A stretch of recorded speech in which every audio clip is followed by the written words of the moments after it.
Welcome back, adventurer. This week's creatures have been described as a tiny cave-dwelling pastry thief, the wind, and a black and blue zombie Viking. So come, pull up a stool at Creature Tavern.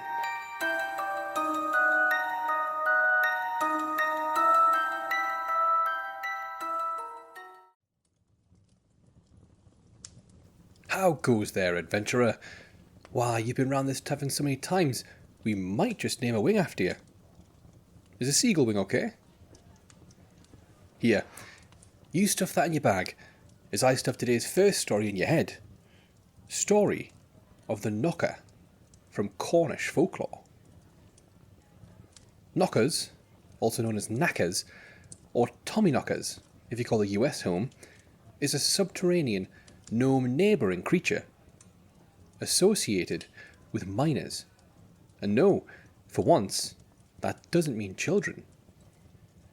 Some folks describe them as the spirits of miners who died in the 11th and 12th century, while others consider them the helpful spirits of those who perished in the tin mines. And fun fact, the name knockers is due to the sounds they're said to emit within the mines. The papers have had me peepers over, saying knockers stand at around 2 foot tall, and are said to have a disproportionately large head set on a compact, sturdy frame. Its long arms extend well past the waist, suggesting an anatomy adopted for digging and tool use, much like burrowing mammals, whose forearms dominate their movement and labour. The skin is often wrinkled and weathered, lending a leathery, aged appearance, as though shaped by centuries in the damp, mineral-rich air of the mines. Large white whiskers spill from the face, not unlike those of an old man. Even heard from some folks that claim these whiskers work like a sensory organ, perhaps serving as a way to feel the vibrations in the rock, aiding the knocker's navigation through the dark. And for their attire, they're typically depicted wearing miniature miner's clothing, an imitation of the human's equivalent, and often carrying tools, such as a wee pickaxe or lamp. To find a knocker, you're going to need to head deep into the earth. Oh hey, not there. Put that shovel back on the wall. You'll need to head deep into the tin mines of Devon and Cornwall. Old mines, harsh, labyrinthian places, carved deep into the granite and slate of the planet's rind. To step into one is to enter a world of narrow, twisting tunnels, some little more than 3 feet wide. Perfect for a knocker, not so much for you. The rock walls closed in on either side, jagged and slick with condensation. The rock face, glimmering faintly with the traces of tin ore under the glow of a flickering tallow candle. And if climbing down a Cornish mine terrifies you, don't worry. In the 1820s, Cornish miners brought legend of the knocker to the US, specifically western Pennsylvania, Colorado, Nevada, and California, as they chased the gold rush. So hopefully it was only the UK element that got your knees knocking. Folks tell me knockers are a paradoxical being, protectors of miners and mischievous tricksters, who enjoy nothing more than torturing the very same they protect. And to protect or paranoid these miners, they use the sound central to their legend, that eerie, questionable knocking. As these sharp taps echo through the tunnels, some folks say they serve as a guiding signal, leading miners towards rich veins of tin, or as an omen for danger, warning of collapsed rock or the presence of unhealthy air. Yet others swear this very same knocking is the cause for those cave-ins. They didn't say anything about the bad air though. And they're not just spooky signal gnomes. their behaviour extends to being annoying little shits. Miners frequently told me they'd hear these knocks coming from all over. They'd drop their food and tools to grab a lantern to check, only to find nothing. And worse, whatever they popped down had been nicked. Only for it to turn up in unexpected places. Others spoke of their fascination with flame, extinguishing lanterns, kicking off the darkness valve to flood their minds with fear, or worse, brightening those tunnels right the way up, as they set fire to rags, wood, whatever they can find really, in an effort to suffocate, or in some other way seal the fate of any miners targeted by the knocker. To avoid a fate like this and keep your sarnie safe, you'd reckon all you gotta do is keep an eye on the light. Well, knockers are canny elusive, incredibly sneaky, preferring to remain hidden in the shadows at the edge of candlelight. And their ability to turn invisible ensures they're never seen for long. Even if you're lucky enough to glance one in the corner of your eye, it won't be for long, not unless the knocker wishes it. So to survive the ominous echoes of these haunting knocks, you'll need just what I've got. There's just the one tip for these. Since knockers are kind to some, not everyone wants to scare them off. But with this handy tip, you'll keep the good ones happy and the bad ones at bay. All you gotta do is, as you're leaving the mines, toss back the last bite of your tasty lunch. Usually, this was a Cornish pasty, which, if you're not familiar, is a delicious folded short crust pastry filled with a hearty mixture of beef, potato, swede, and onion, seasoned simply with salt and pepper. Not sure if that's the preferred delicacy of knockers, but that seems to be what comes up in law. Oh, and they're not too fond of whistling. So despite what mice would tell you, it's best to not whistle while you work. Now, since you loved that first wing so much, why not order a little off the menu? Got some lovely dire spiced pixie wings in. Fancy them?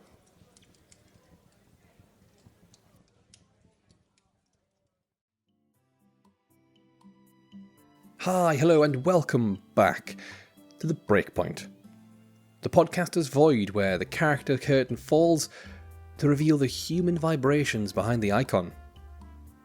Thanks for listening to episode 22 of Creature Tavern.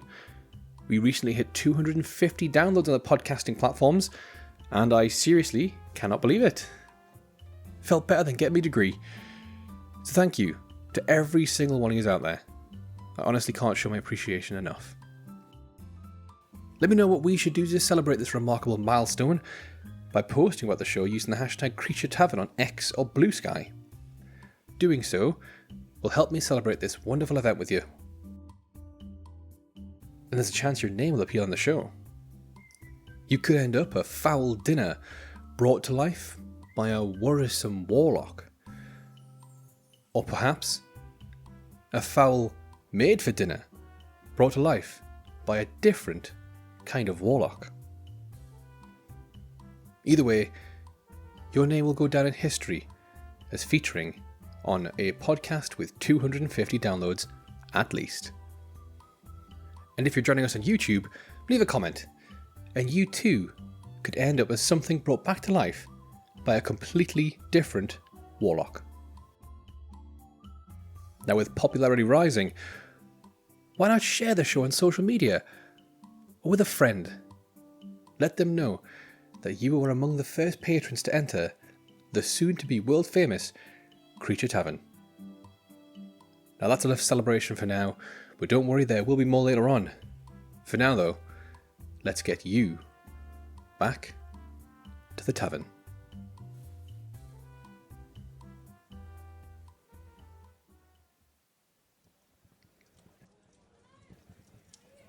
Here you go, adventurer. Don't worry about the colour, they're supposed to be black. Go ahead, tuck in, as I feed your third eye with stories of Leshy from Slavic folklore.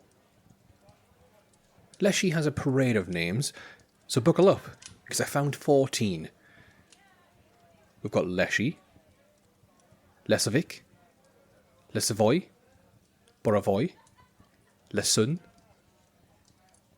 Misenis, Miskinis, Gayvoy, Leshak, Lesnik, Miskovelnis, Virava, Lauma, and guide us off course.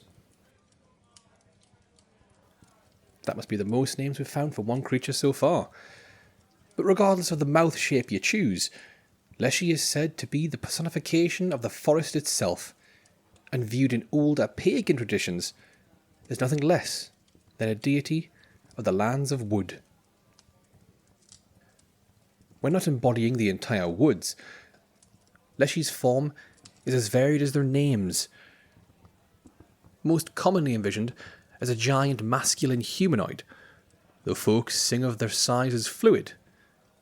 Some accounts paint him as a towering colossus, capable of striding across rivers in a single step, while others depict them as no larger than an ordinary man, even shrinking to match their environments. If they're among tall trees, they grow immense. In fields or shrublands, they become correspondingly small. And this body transmutation talent extends to his nature and composition as well.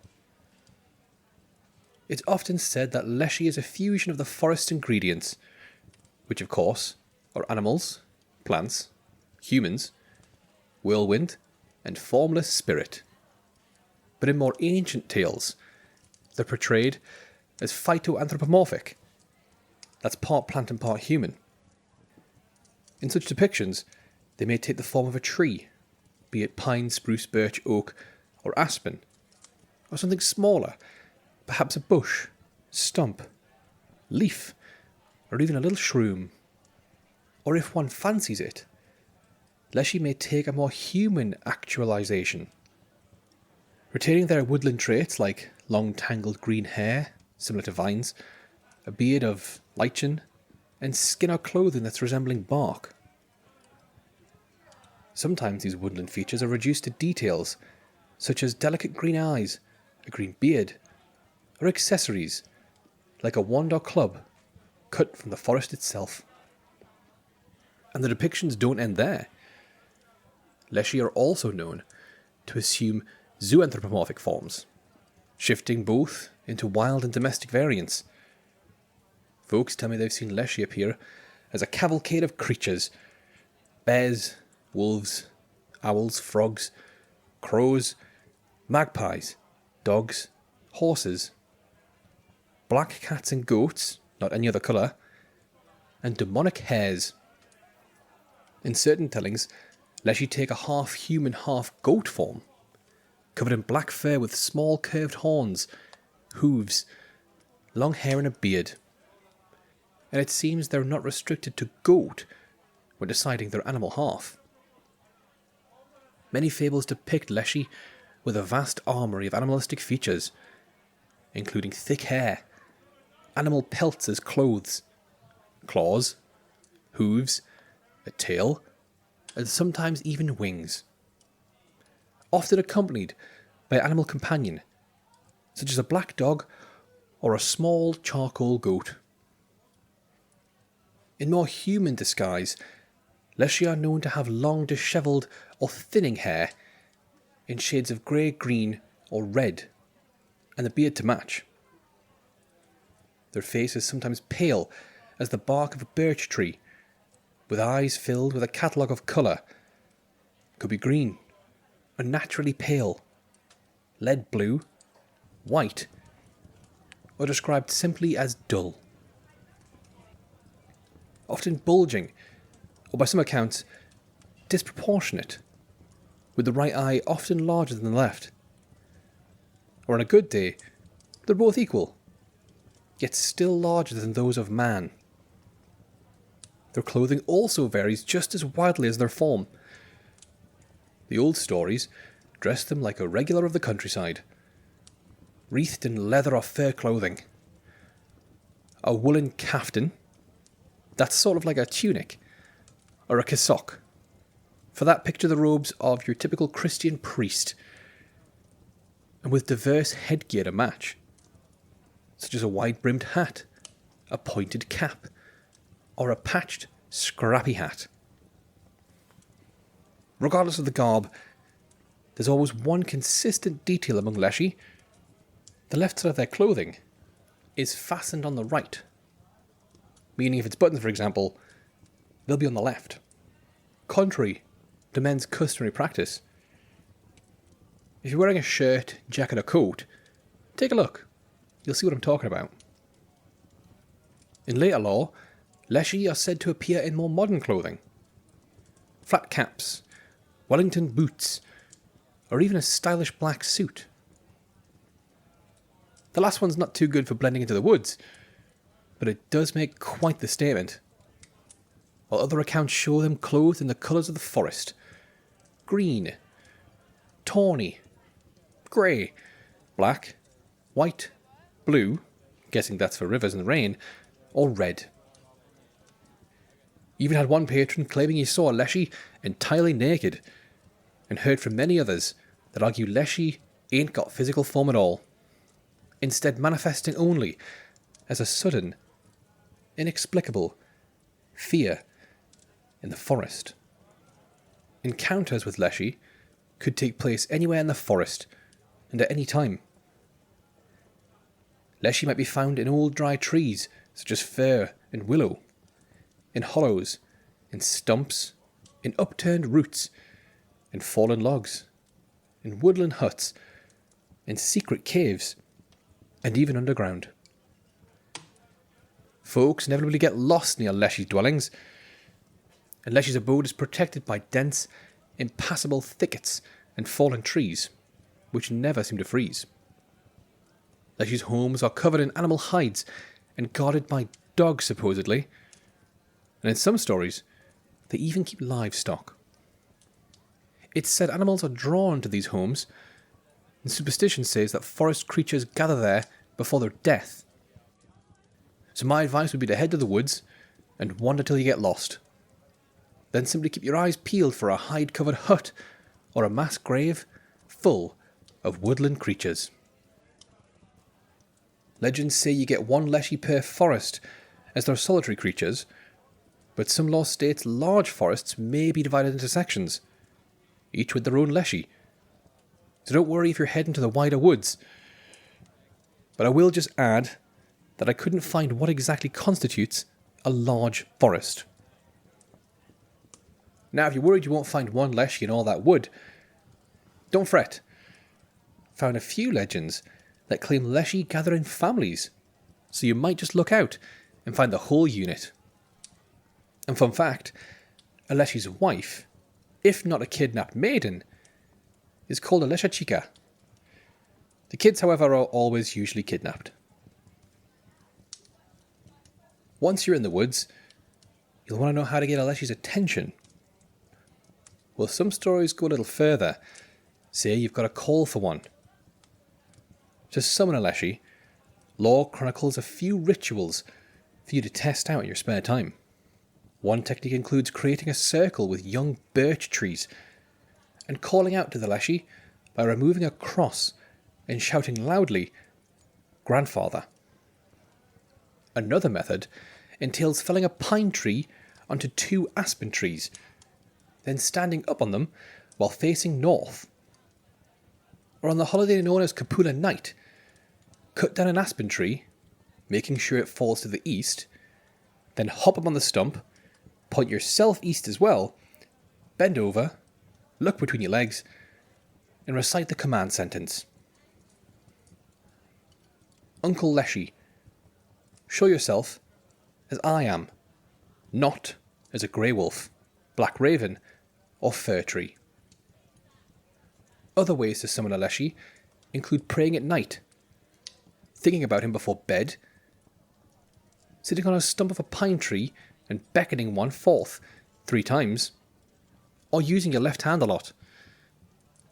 This ritual states you should close the door to your quarters with your left hand before entering the forest, then dig up an anthill with your left foot, and cut the top off a birch tree with your left hand again. Then shouting, "Ooh, ooh, ooh," after completing all 3 tasks.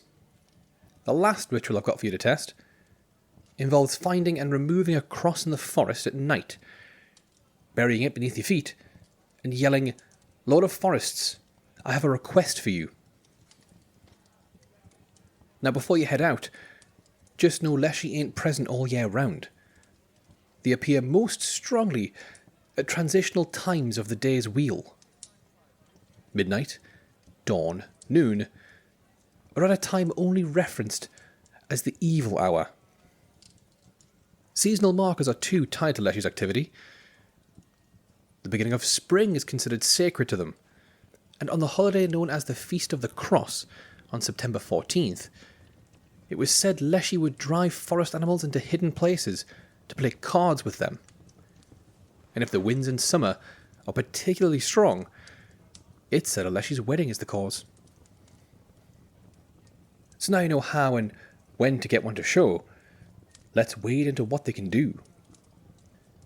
Leshy can turn invisible, visible but cast no shadow, and I'm sure you suspected this already, but they're also master shapeshifters, able to disguise themselves as any human, living or dead, altering stature, skin and appearance so perfectly that truth itself will never penetrate this illusion. From what I've been told, Leshy can keep this shroud up eternally if they so please, only breaking if they choose to drop the act, or if they're taken into your home. Now I mentioned earlier that Leshy can appear as animals, but did you know they're able to shape themselves as storms, or even elements of the forest itself? Leshy's favourite form seems to be that of a whirlwind, though tales say they can mutate into storm clouds, rain, or even fog. And in these forms they're capable of unleashing nature's destructive power, like toppling trees, tearing the roofs off buildings, or rolling silently through the woods.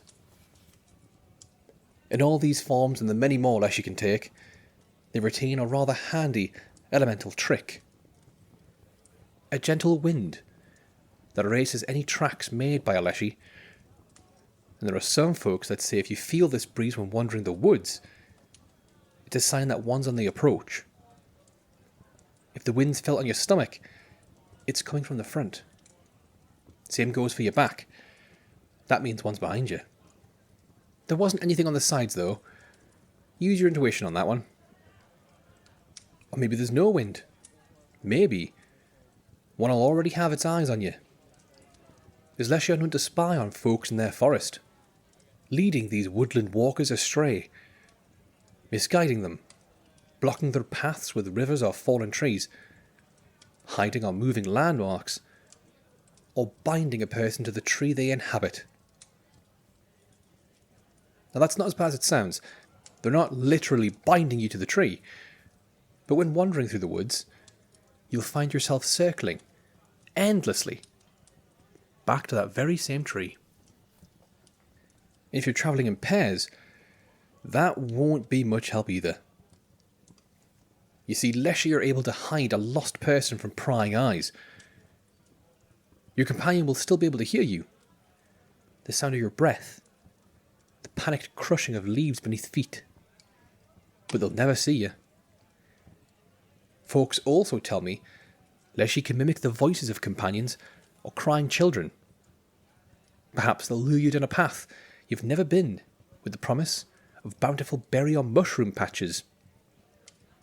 And if you're partial to a spot of wild hunting, legends say they can appear as rare breeds, only to vanish once you're deep enough in the woods.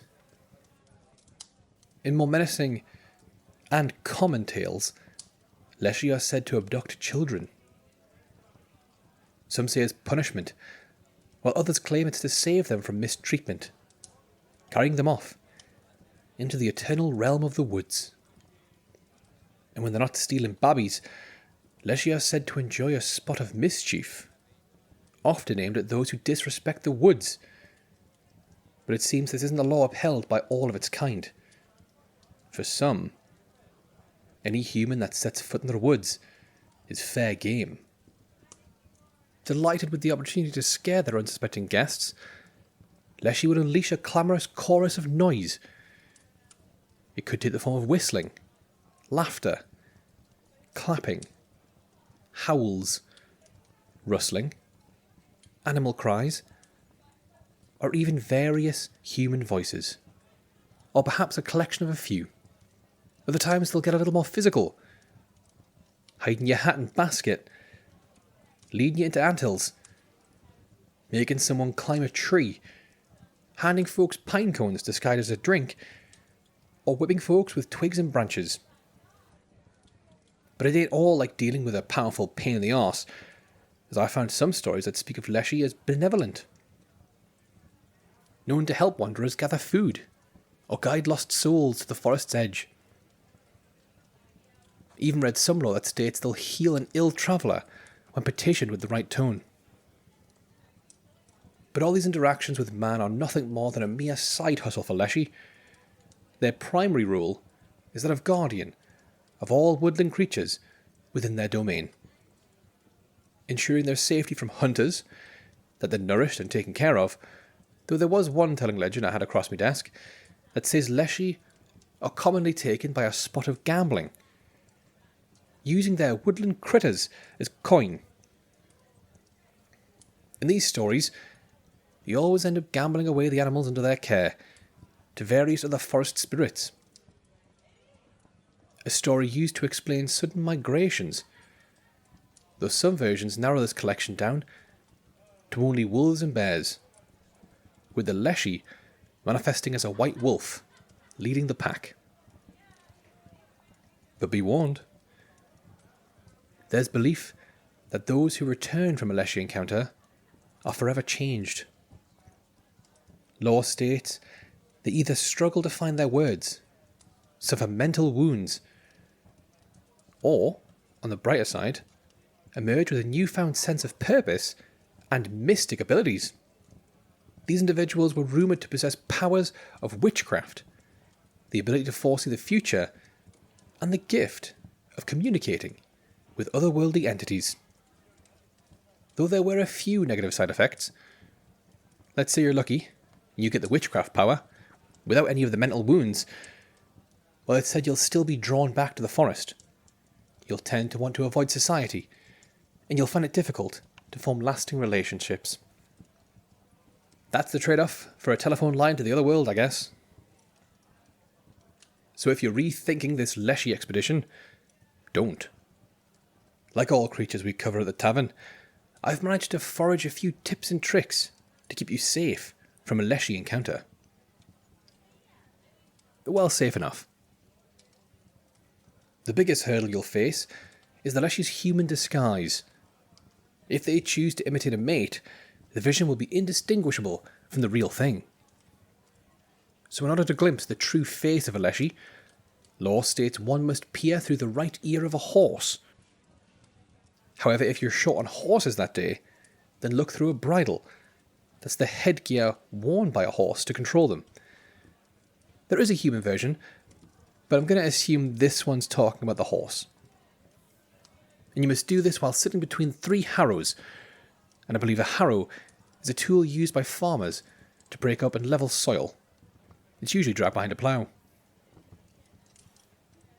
In northern Russia, law claims that Leshy wear a cap that grants them invisibility, but they can be revealed by using a plant known as Adam's head. Then all you gotta do is snatch that cap. If you don't have a horse, horse gear, or special flora to hand, some legends say all you need to do is be polite. That before entering a Leshy's woods, you should pray, asking permission to enter from the master of the forest. And once enveloped by the rock and moss, keep your manners about. Asking Leshy for consent to pursue any activity in the forest will help keep the mischief to a minimum. And whatever you do not proclaim of your short time in the woods. The stories state, and I quote, "It is not for you to decide but for the forest. And if you're cursed, don't even think of entering Leshy country, as Leshy believe cursed folk belong to them. Basically, you're guaranteed to get kidnapped. And speaking of curses, Leshy also aren't a fan of folks who curse in their woods or make noise, sing and whistle for that matter too. If a Leshy hears you, and it's anything other than pitch perfect, you'll suffer a Leshy's own destructive whistle. And while we're on the topic of what not to do, if you're in the forest and you find a lovely little hut, perfect for a little nippy nap, don't. Folks tell me if someone spends the night in one of these forest huts, uninvited, they're likely to become the target of a Leshy. If that's the case, you can expect spooky noises, haunting visions, sudden sickness, or you might just get tickled to death. Quite a high price for a little afternoon nap. And this is a quick one, but do not respond to any unfamiliar voices.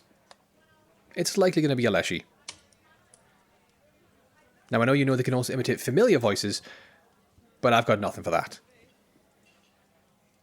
Now if you ignored everything I just said, you wound up in the woods and now you're face to face with a Leshy, you can protect yourself against this encounter by reciting prayers, making the sign of the cross with anything, even your fingers will do. Call upon the name of God, yell profanity, or simply trying to make one laugh. And failing that, there is some law that says you'll need to repeat the original words spoken when the encounter started, completing the verbal cycle. Or you'll need to perform this meticulous ritual. Here, you'll need to undress completely while vocally expressing strong oaths. Then pop your clothes back on in a non-traditional manner. Inside out, backwards, switching shoes, or just flipping the insoles. All while uttering a prayer or incantation. Or if you don't see the Leshy, you convince one's playing with you as you're lost in the woods, then some legends say all you gotta do is ask the Leshy for help. It's an odd bit of advice considering they're the ones causing you trouble, but hey, it's worth a shot. Oh, and it's said they're rather fond of vodka. Use that how you will. Now I see vodka picked your ears up. Let me fetch you a splash.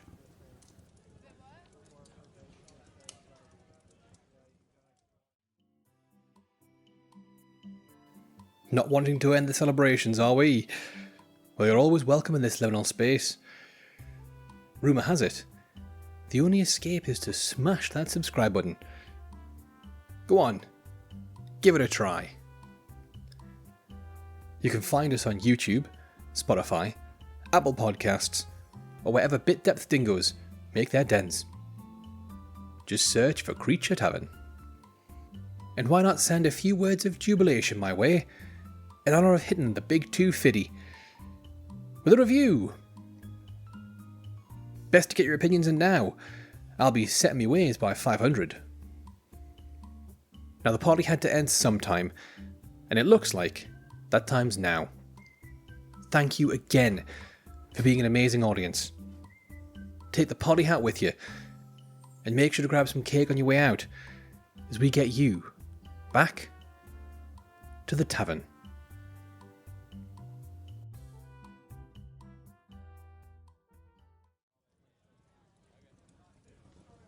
Here you go. Whoa, that was a bit more than a splash. Well, you look like you could manage it. Ever had frostorisi? No? Well, we'll see soon enough. Now, while we watch to see if you'll fall off your stool, let me regale you with tales of our last creature for the week, the Draugr, from Icelandic folklore.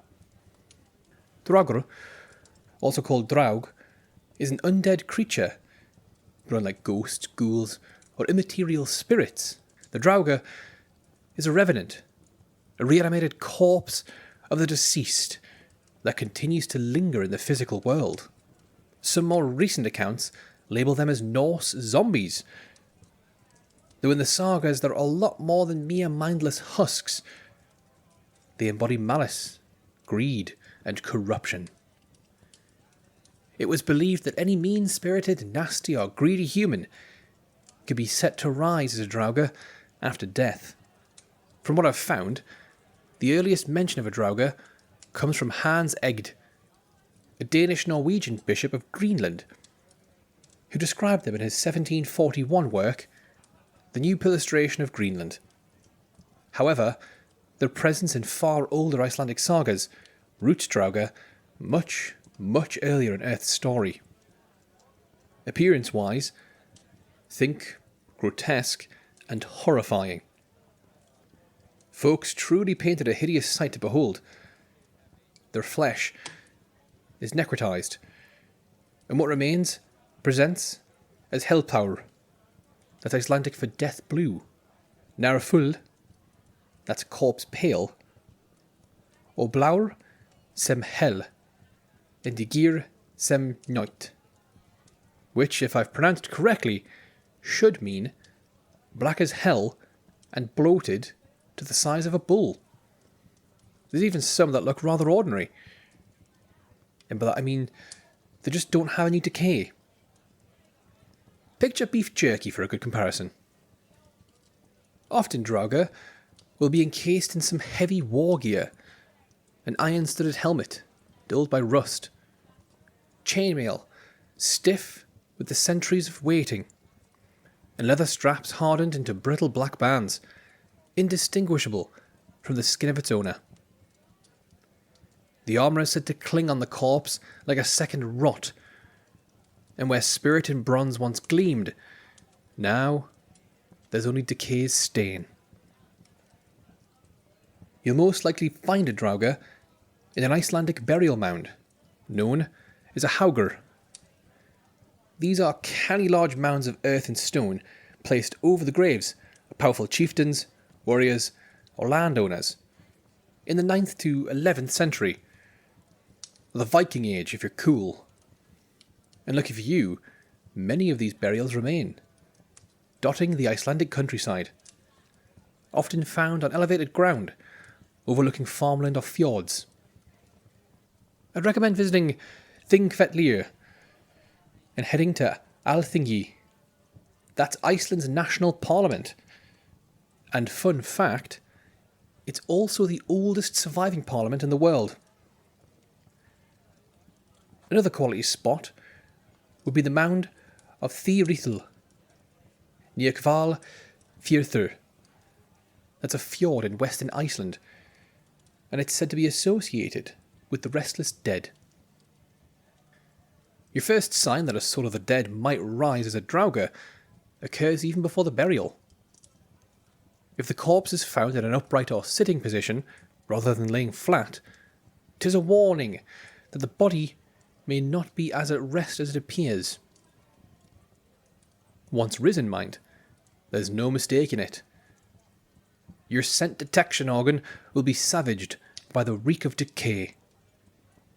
The stench folks say is more foul than any natural rot. Some legends call this odour a weapon, and that alone, it's enough to send you over on your arse and into an early grave.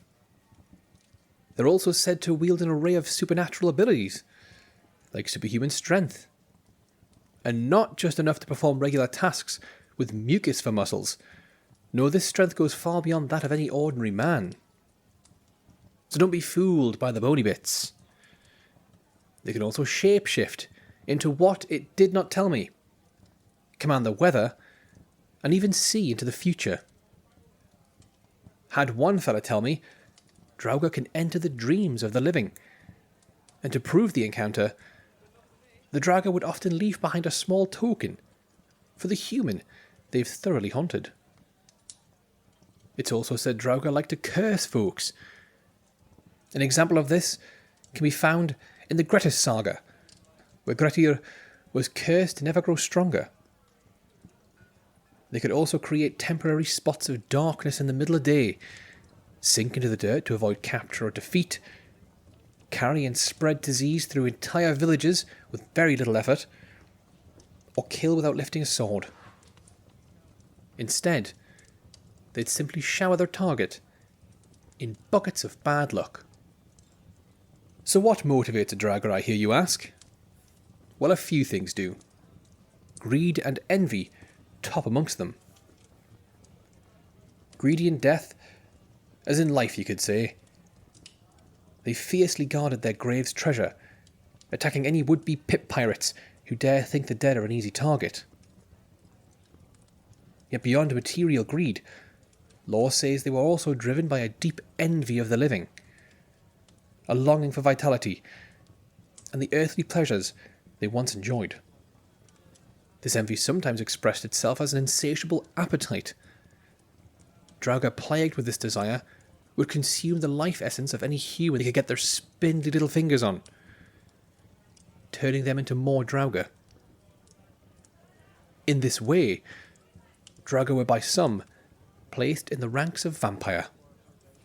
And if you're a pet lover, you're not going to like this, as it's told that Draugr's malice extends beyond humans. They're known to target animals, often devastating any livestock they stumble into. Folk say they'll ride an animal to exhaustion and keep pushing till they rest on death's doorstep. Or they'll chase them in a half-flayed form. It's said to be so terrifying, it drives the beasts mad with fear. Even proximity to a Draugr's grave can cause harm. Animals feeding nearby will be struck with madness or death. And in the saga of Thorolith the Draugr, it was said that the birds flying over his burial mound would drop dead. Possibly from the smell, or some unexplainable otherworldly force. Bet you didn't expect a zombie to be a dreamwalker now, did you? Well, don't worry. They may be more fearsome than first thought, but they've got weaknesses like everyone else. Let's get into a few. To rid yourself of a Draugr, you just need to do one simple thing. Destroy the reanimated corpse. Though some Draugr are known to be immune to all weapons, and that only a hero has the true strength and courage to stand up to one. I reckon you'll fit that bill easy. But it ain't always as easy as chopping them down. Some lore states the real way to vanquish a Draugr is to wrestle one back to their grave. And for this, I'd recommend using an iron weapon, as they're vulnerable to the mineral. Though on its own, it will not kill the risen. Some legends go a little further, saying you must dispose of the body in unconventional ways. The popular method here is to cut off the Draugr's head, burn the body, and dump the ashes in the sea. Or how's about instead of surviving an encounter, you avoid one entirely? Draugr are said to be most active during the night, and from what I've read, their presence is marked by the glow of certain vegetation and fungus, like the foxfire fungi. So watch out for a glow on the trail. However, I should mention that Draugr have no aversion to light, so an encounter in the day isn't off the cards. Now these have all been very handy tips if I do say so myself, but what if there's no Draugr in sight, instead of freshly made corpse that's starting to look a little sus? Well, I've found a rather old Icelandic ritual to help with a situation just like that. First, take a pair of iron scissors, open them, and place them on the chest of the recently deceased. Hide straw or twigs among their clothes, tie their big toes together, or drive needles to the soles of their feet to keep the dead from being able to walk. This tradition also held that the coffin should be lifted and lowered in 3 directions as it's carried, to mess up the possible Draugr's sense of direction. And with that, we're finished with our last creature for the week. We've learned to never whistle down a mine, no matter what the mouse says. that if you're in the woods and a storm starts brewing, try swapping your socks round. And dreams of zombie Vikings might mean you've got a present on your pillow. Now that bell means it's last call here at Creature Tavern, so grab yourself one more drink for the road, and until next time, tread carefully, adventurer. You never know when you might wander into the weird